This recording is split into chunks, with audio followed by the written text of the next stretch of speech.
Bismillahirrahmanirrahim. Assalamualaikum warahmatullahi wabarakatuh.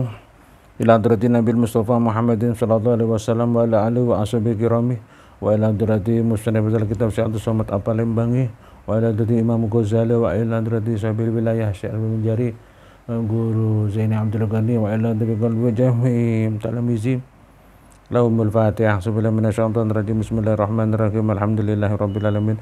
Arrahmanirrahim. Maliki yaumiddin. Iyyaka na'budu wa iyyaka nasta'in. Ihdinas siratal mustaqim. Siratal ladzina an'amta 'alaihim ghairil maghdubi 'alaihim waladdallin. Amin. Amin amin ya Allah. Bismillahirrahmanirrahim. Alhamdulillahirabbil alamin. Allahumma shalli ala sayyidina Muhammadin al-Fatih lima wal khatim lima sabaq. Nasrul ladilla siratal mustaqim wa 'ala al-qadri wa miqdari ladim rabbana sitina ilma wa rasana fama wa lam musanifir rahim. Allahumma nafa'na wa bi'ulumi daramin wa la quwwata illa billahil aliyyil azim. Subhanaka la ilma lana illa ma 'allamtana innaka antal alimul hakim wa la quwwata illa billahil aliyyil azim. Alhamdulillahirabbil alamin. Bismillahirrahmanirrahim. Nawaitu bi talabil ilmi ridallahi ta'ala wa darul akhirati wa isladal jahli an namsi wa an sa'ilil juhali wa ahya adinul kal islam wa syukra ala nikmatil akli wa syiatil badan. Amin. Bismillahirrahmanirrahim. Syukur kita haturkan ke Allah Ta'ala. Kita masih diberi nikmat besar Islam, iman, ihsan, kesehatan sehingga bisa berhadir untuk melanjutkan pelajaran kita Syairus Salikin. Semoga menjadi asbab kita mendapat ridhonya Allah. Tak lupa salawat dan salam kita haturkan ke junjungan besar Nabi Muhammad sallallahu alaihi wasallam wa ala alihi washabihi ajma'in wa jami' ummati ila yaumiddin. Kita lanjutkan pelajaran kita sampai halaman 96 dan asal yang ketiga, subhat. Bagi subhat itu bahwa berhubung dengan sebab yang menghalalkan, yaitu maksiat. Jadi ada sesuatu yang subhat. Nah, nanti akan diterangkan bedanya subhat dengan majhul setelah pelajaran subhat. Ada subhat, ada majhul, ada syak, nanti ragu-ragu. Nah, ada yang subhat ini kita ketahui kalau subhat itu 50-50 ya, 50% halalnya, 50% haramnya. Ini ada kemaksiatan ini yang subhat yang dihubungkan dengan kemaksiatan. Bagaimana hukumnya? Ini subhat, sesuatu yang halal berhubungan dengan maksiat, timbul subhat. Keterangannya lebih jelasnya ini. Dan yang ketiga, dan asal yang ketiga bagi subhat itu bahwa berhubung dengan sebab yang menghalalkan maksiat. Jadi barang subhat, ragu-ragu, ada permasalahan barang halal berhubungan dengan maksiat, itu bagaimana hukumnya? Kan ragu-ragu, ini barangnya halal tapi yang digunakan ini maksiat, ini ragu-ragu dimakan apa tidak, bagaimana hukumnya? Kita lihat yaitu seperti berjual dan membeli pada waktu bang pada hari Jumat. Ini satu, kan pada ayat Al-Quran diterangkan kalau sudah bang adzan berkumandang maka tinggalkan jual beli. Artinya nggak boleh jual beli, maksiat sudah, karena Allah perintah suruh ninggalkan untuk sholat Jumat. Nah, bagaimana jual belinya di tempat yang dilarang oleh Allah? Nah, ini namanya subhat yang berhubungan barang halal berhubungan dengan barang maksiat. Ini contoh pertama. Jadi jual belinya sah, cuma melanggar aturan Allah di waktu bang sembahyang sholat Jumat. Padahal Allah memerintahkan untuk meninggalkan jual beli kalau sudah mendengar bang Jumat. Ini jual belinya halal tapi di tempat yang dilarang oleh Allah. Kemudian contoh lagi yang kedua, dan menyembelih binatang yang halal dengan sakin. Sakin itu pisau. Dengan sakin yang dirampas. Nah, ini kedua contohnya. Bagaimana itu hukumnya? Diberi contoh-contoh. Yang kedua contohnya, ini menyembelih ayam, ya bismillah, sholawat, takbir Allahu Akbar, tapi ayamnya halal, nyembelihnya benar, tapi pisaunya merampok pisau hasil rampokan. Bagaimana nanti sembelihannya? 2, 3, dan mengambil kayu di hutan dengan beliung yang dirampas atau mengambil kayu, hukumnya mubah karena hutan ini hutan milik umum, nggak apa-apa. tapi parangnya, alat untuk mengambil payung tadi hasil merampas. Bagaimana hukumnya nanti di belakang? Subhat yang demikian bagaimana hukumnya? Dan menjual atas jualan orang lain. Yang kedua, jual belinya halal, tapi milik orang lain tokonya atau tempat jual belinya itu. Ya. Yang berikutnya, dan membeli atas belian orang lain. Nah, jual belinya halal, tapi sudah dibeli orang lain.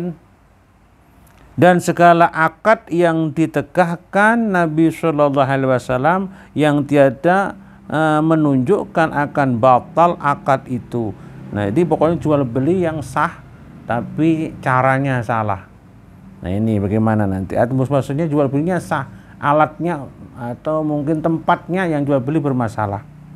Jual belinya sah, maka seyogyanya bagi orang yang warok menegakkan memakan dan memakai akan sesuatu yang hasil daripada demikian itu, karena makruh memakan dan memakaikan itu. Nah, hukumnya yang depan tadi memakan sembelihan dari pisau rampasan, merampok, mengambil kayu di hutan yang mubah dengan alat yang haram, rampasan juga, maka hukumnya makruh.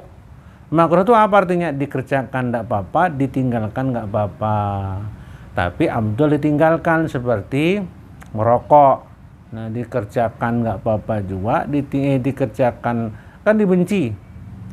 Makruh itu dibenci. Nah, kalau ditinggalkan itu berpahala. Kalau sebenarnya hukumnya makruh ini ditinggalkan berpahala seperti merokok tadi, karena efeknya menyakitkan. Jadi kalau ada yang namanya sunnah dikerjakan berpahala, ditinggalkan nggak apa-apa. Kalau makruh itu ditinggalkannya berpahala, dikerjakannya nggak apa-apa, tapi dibenci. Kalau mubah dikerjakan ditinggalkan nggak apa-apa semua, itu mubah. Jadi makruh ini ditinggalkan dengan niat karena ini dibenci oleh Allah dan Rasulnya, dapat pahala.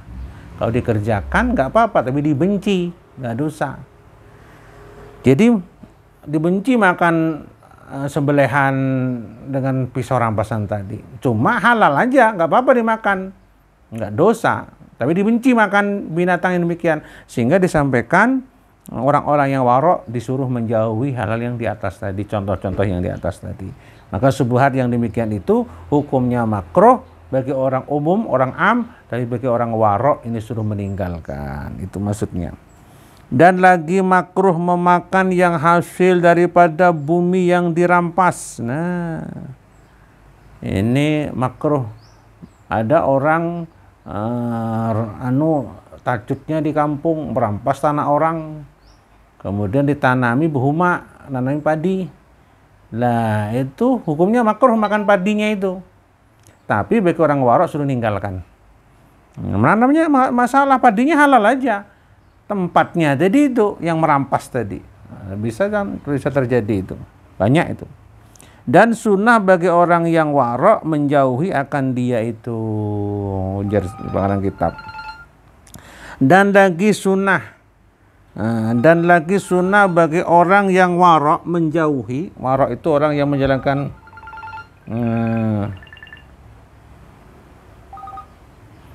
jadi, dan lagi sunnah bagi orang yang warok menjauhi harga anggur yang dijual kepada orang yang membuat arak. Jadi orang-orang yang warok, jadi sunnah itu dapat pahala ya. Itu buatan Nabi, dikerjakan berpahala, ditinggalkan nggak apa-apa.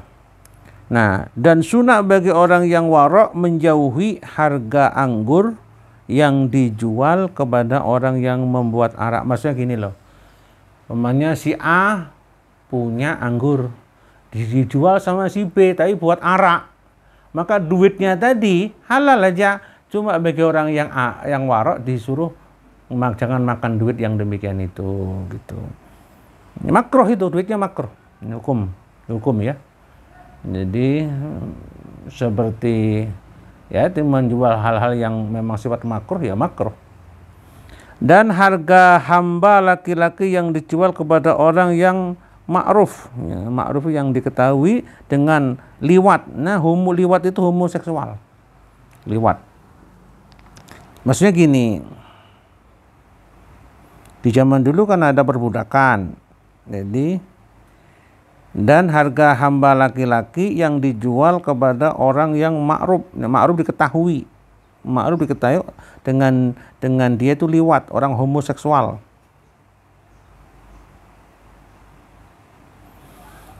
Jadi gini, masa dulu ada zaman perbudakan, bisa jual orang ke orang lain. Dulu ini, sekarang nggak ada. Ada orang jual budak laki-laki, yang beli itu orang homoseksual, liwat. Maka duitnya tadi orang warok makan, nggak boleh makan duitnya makruh kita. Kalau sudah tahu orang itu homo.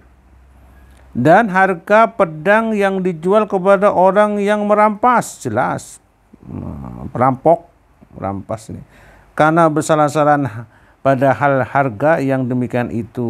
Nah, jadi ulama sepakat, khususnya Imam Ghazali mengatakan kalau kita membuat parang, jelas yang beli itu perampok-perampok. Nah, itu harganya halal aja, makruh. Maksudnya makruh. Tapi orang warok dilarang makan harta yang demikian, jelas sudah mau kerang perampok. Nah, karena kesalahan berbeda pendapat ulama yang demikian itu. Tetapi yang sahih harganya itu halal dan perbuatannya itu haram lagi maksiatnya tadi. Kalau seperti jual parang untuk orang merampok, jualnya halal, barangnya halal, tapi digunakan untuk merampok, ini yang dikatakan haram dan maksiat. Makruh lah duitnya jadi. Ini ilmu ini. Dan seyogyanya bagi orang yang warok itu menjauhi akan dia ya tadi jual parang untuk perampok tadi, akan memakan harga yang demikian itu. Enggak orang warok-warok, orang-orang umum seperti kita ini ya, yang enggak warok ini makruh aja, makan itu ditinggalkan berpahala, dikerjakan ya enggak apa-apa tapi dibenci. Dan kiaskan olehmu sekalian yang menghubung akan dia itu maksiat. Nah, seperti kambing diberi makan rumput yang haram. Nah, ini seperti kayak kiaskan, samakan. Kalau ada kambing tapi rumputnya itu milik orang lain, rumput gajah peliharaan orang, dirampasnya, diritnya buat ini, maka ini makruh memakan itu dagingnya dan barang sebagainya. Nah, itu yang keberapa tadi, itu yang ketiga. Dan asal yang keempat, bagi subhat, nih yang benar-benar subhat ya. Kalau subhat yang tadi itu halal tapi campur dengan maksiat alatnya, itu hukumnya makruh makan itu. Nah, sekarang yang keempat, bagi subhat itu yaitu bersalah-salahan pada menghukumkan akan halal suatu itu dan haramnya suatu itu, atau bersalah-salahan dalil yang mensabitkan menetapkan akan halalnya perkara itu dan haramnya perkara itu, maka seyogyanya bagi orang yang warok itu menjauhi akan yang demikian itu. Artinya apa? Ini memang benar-benar 50-50 ya. Jadi hukumnya 50-50, ulamanya pun 50-50. Maka makan saya tidak apa-apa, makruh. Itu makruh. Tapi orang warok disuruh meninggalkan demikian itu, dan seyogyanya ia memeliharakan yang muwafaqah ulama, sepakat ulama. Jadi orang-orang warok itu diusahakan makan sesuatu yang memang oleh sepakat ulama halalnya. Ini bagi subhat yang keempat, habis masalah subhat keempat. Kemudian al-faslu rabi' fil ba'si wa su'ali. Nah, al-faslu rabi'u fil ba'si wa su'ali. Bermula pasal yang keempat pada menyatakan memeriksakan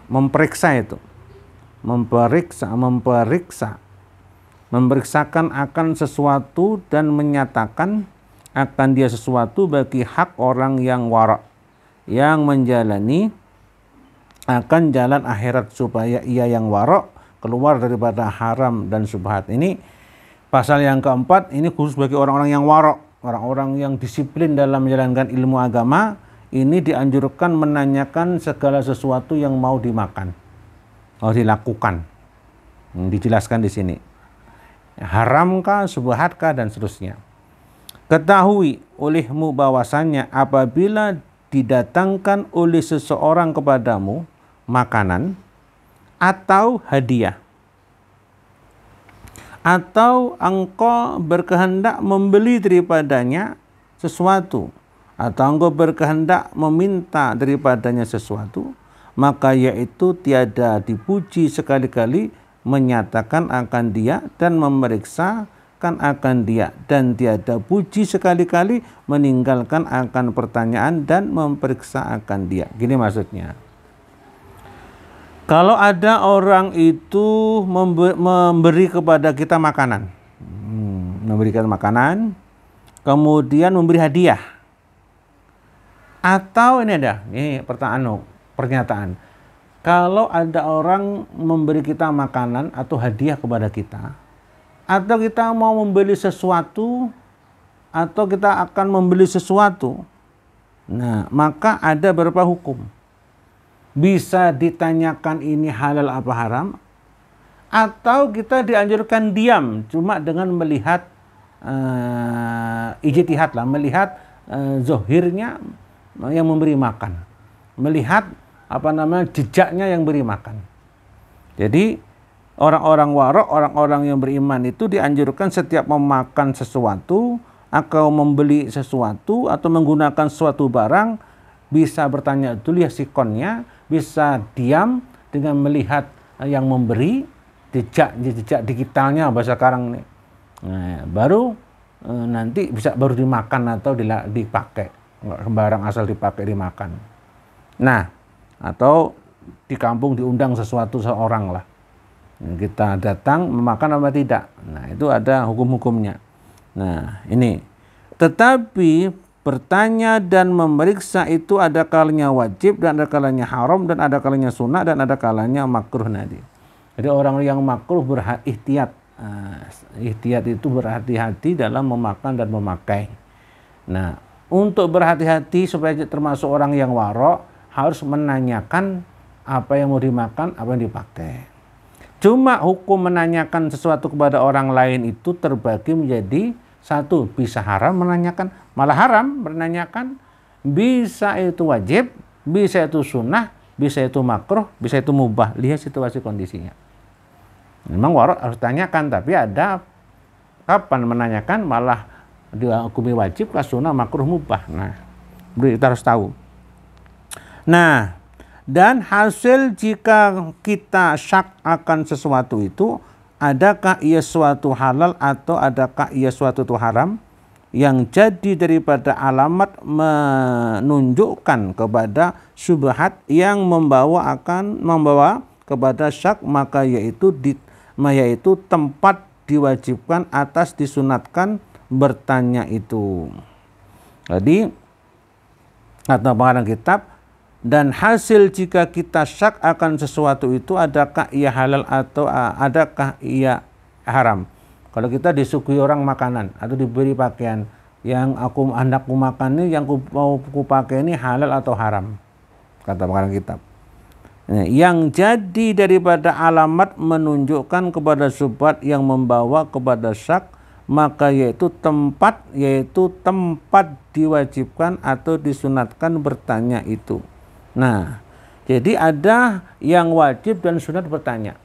Jadi kalau kita itu diberi makanan pakaian oleh seseorang, itu supaya kita hati-hati, bisa wajib bertanya, bisa sunnah bertanya, malah bisa haram bertanya. Ada penjelasannya bagaimana yang wajib, bagaimana yang sunnah, bagaimana yang haram. Ini penjelasannya. Dan jika ada alamat yang yakin yang menunjukkan akan halal, yaitu seperti, jadi ada alamatnya. Jadi kita itu kalau ini ingin mengetahui yang mau kita makan itu halal haram, itu cukup melihat alamatnya saja. Nggak usah dalam-dalamnya ditanya detail, kata pengarang kitab. Nah, seperti harta orang yang soleh-soleh, maka yaitu ambil dengan tiada tanya akan dia. Karena bertanya itu membawa kepada jahat sangka kepada manusia, barangkali jadi haram menanyakannya. Jadi disampaikan untuk kita supaya termasuk orang yang benar selamat, termasuk golongan orang warok, salah satunya setiap yang kita mau makan kita pakai harus bertanya. Tapi bertanya itu bisa hukumnya haram, bisa hukumnya wajib, sunnah halal, sunnah makruh mubah, lihat situasi kondisi. Contoh bisa jadi haram. Jadi dengan melihat alamat untuk mengetahui yang kita makan halal atau tidaknya itu dari yang memberi. Contoh, ada orang yang soleh, orang yang tekun ibadah memberi kita makanan. Kita sudah tahu orang sekampung tahu orang ini soleh, memberi makanan kepada kita. Ini tidak usah bertanya. Sudah dari alamat yang memberi orang soleh, nah kita sudah ijtihad, pasti yang dimakan itu sudah itikad gitu aja, jadi halal. Jangan bertanya, malah gimana Bapak Muhammad, pengen orang soleh, ini sampai mendapatkan duit haram apa halal? Oh, menyakitkan seudon pertama nomor 2, menyakitkan Pak Soleh tadi atau menyakitkan Pak Ahmad tadi. Maka hukumnya bertanya malah haram, yang demikian itu. Dan jika yakin akan haramnya sesuatu seperti harta orang yang zalim, maka wajib menjauhi akan dia dengan tiada berkehendak kepadanya bertanya. Nah, yang kedua, nggak usah bertanya. Kalau yang nyata yang memberi itu sudah terkenal orangnya, orang dolim, merampas harta orang lain, duitnya nggak ada yang beres. Ya, kita nggak usah tanya, nggak usah makan, nggak usah pakai pemberian dia. Ini nggak usah tanya, sudah jelas. Jadi untuk mengetahui halal haramnya yang kita makan kita pakai bisa dari alamat orang yang memberi secara umum, nggak usah dibahas detail. Nah, kemudian dan adalah tempat jadi syak itu ada kalanya ta'aluk itu berhubungan dengan ain. Ain itu bendanya, tulis bendanya. Jadi orang itu bisa ragu dengan sesuatu perkara itu halal haramnya dengan melihat bendanya.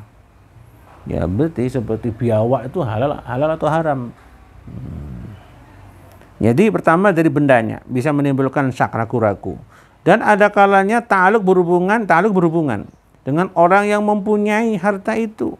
Nah, jadi kalau kita itu ragu-ragu yang kita makan ada dua sebabnya. Bendanya halal ke haram, atau yang memberi itu duitnya halal dan haram. Ini makanya makruh ini. Makan orang warok-warok tidak usah makan. Dan itu halal aja tapi makruh. Nah, adapun yang ta'aluk dengan orang yang mempunyai harta.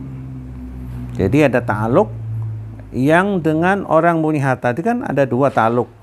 Menimbulkan subhat karena bendanya dan orang memiliki bendanya itu atau harta itu. Adapun contoh yang ta'aluk dengan orang yang mempunyai harta itu maka yaitu 3 hal. Nah, ini 3 hal. Kan tadi penyebabnya 2 yang menimbulkan kita ragu-ragu, yaitu karena bendanya ini halal ke haram bendanya ini. Nah, yang kedua yang memberi ini adalah orang yang soleh atau orang yang zalim. Nah, untuk mengetahui siapa orang yang memberi itu, orang soleh atau orang yang zalim, ada 3 hal. Jadi maka yaitu 3 hal. Ada kalanya ujasidin. Ada kalanya ia yang memberi itu majhul. Itu majhul itu tidak ketahui. Majhulun, maf'ulun. Tidak diketahui. Tulis tidak diketahui.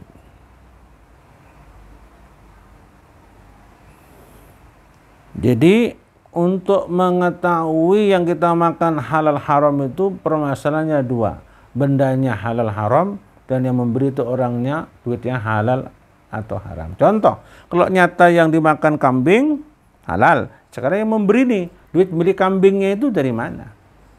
Nah, untuk mengetahui ini ada 3 perkara. Yang pertama, yang memberi majhul. Majhul tidak ada, tidak diketahui.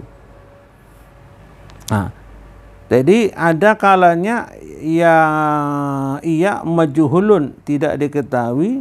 Ada kalanya maskukun. Ada kalanya majhul, tidak diketahui. Ada kalanya maskukun. Dan ada kalanya maklumun. Umum ada. Maskukun ini syak, ragu-ragu. Ada orangnya nggak tahu siapa yang memberi ini. Aku dari sana tidak kenal orangnya. atau dari orang tidak tahu, atau ragu-ragu ini orangnya dolim atau soleh. Yang ketiga ada kalanya maklum diketahui ini orang soleh, memang orang zolim. Ada tiga, yaitu majhul, maskukun, dan maklum yang ketahui. Dengan alamat yang golib itu kebanyakan, golibun orang yang kebanyakan pada zon itu sangkaan, pada sangkaan. Jadi ada tiga ya. Jadi kalau kita makan itu, yang kita makan halal haram itu dilihat dua aspek. Pertama bendanya. Kalau sudah bendanya jelas halal seperti kambing tadi, atau daging ikan haruan, atau ikan bawal, atau ikan lele, jelas halal itu. Sekarang yang memberi nih orangnya orang soleh apa tidak, orang zalim. Nah, untuk memberi tadi, so yang kita makan halal benar ada tiga. Ada yang majhul, tidak diketahui yang memberi. Ada yang maskukun, itu ragu-ragu antara dia orang zalim orang soleh. Yang ketiga jelas maklumun, orang soleh atau orang zalim jelas. Bagaimana hukumnya demikian itu? Nanti kita lihat. Nah, bermula hal yang pertama dulu, bahwa ada orang itu majhul halnya, yakni tiada diketahui akan halnya orang majhul itu, yaitu orang yang tiada disertainya itu alamat yang menunjukkan akan dolimnya orang itu, dan tiada ada alamat yang menunjukkan akan solehnya orang itu. Gini maksudnya, ada orang memberi sesuatu, entah itu makan atau pakaian, kepada seseorang pada kita, tapi kita nggak tahu orang itu orang siapa, nggak kenal, tapi memberi. Kita nggak tahu itu orang soleh kah, orang zalim, nggak tahu. Nah, masuk di majhul ya, tidak diketahui. Majhul, nggak kenal. Bagaimana hukumnya itu? Dan itu ada yang majhul dulu. Ini disampaikan dulu pengarang kitab, kemudian hukumnya terlahir. Dan setengahnya daripada alamat dolim itu yaitu memakai pakaian askar. Nah, askar ini ya, askar raja-raja yang dolim, askar pasukan, askarun.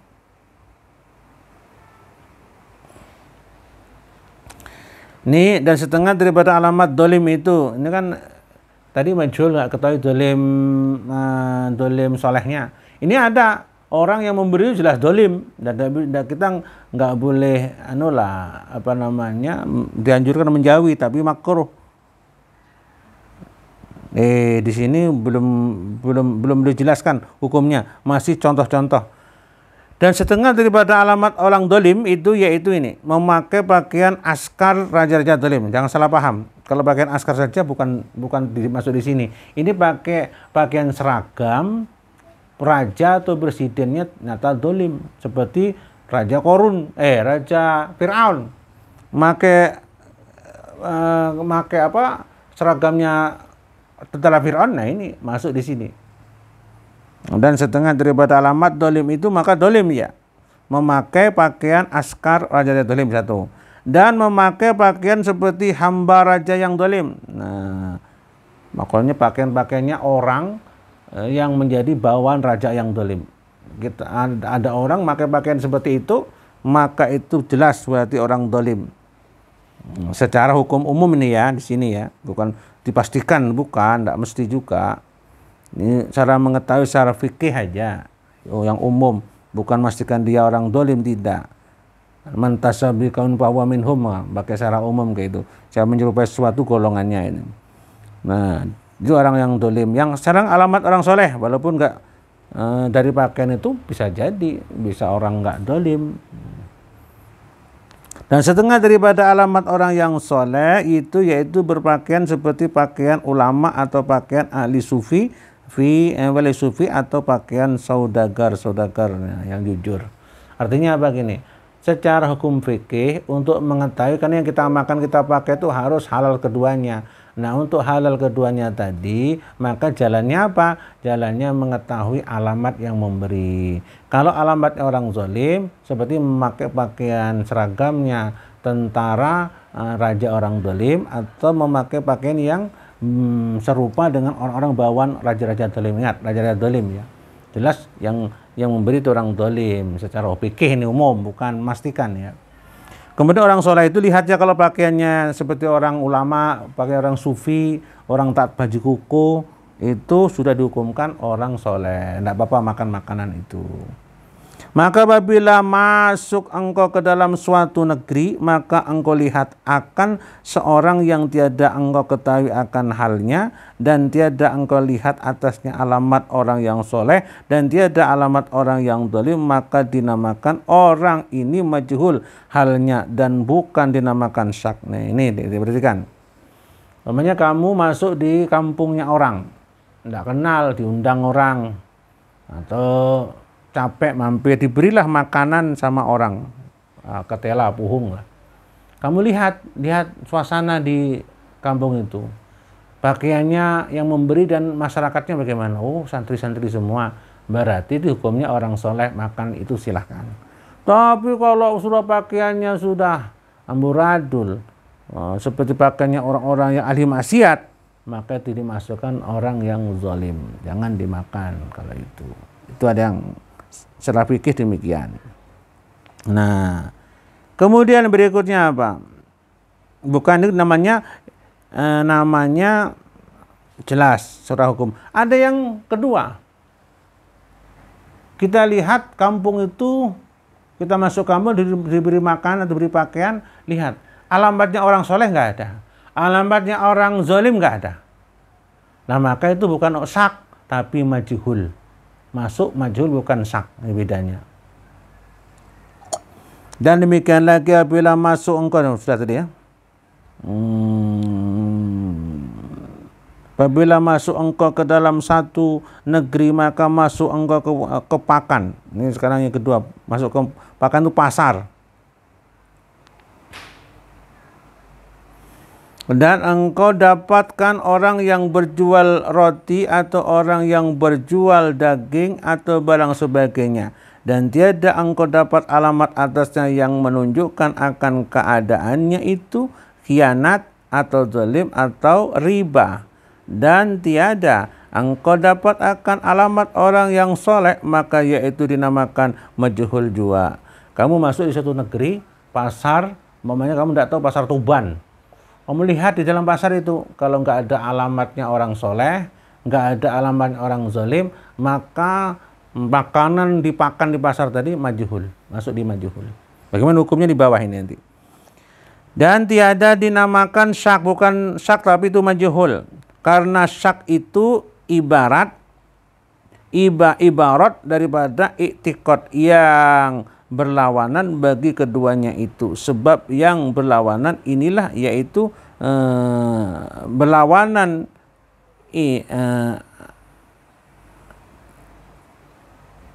inilah yaitu perceraian antara syak dan majhul, dan lagi akan datang yang syak itu pada hal yang kedua.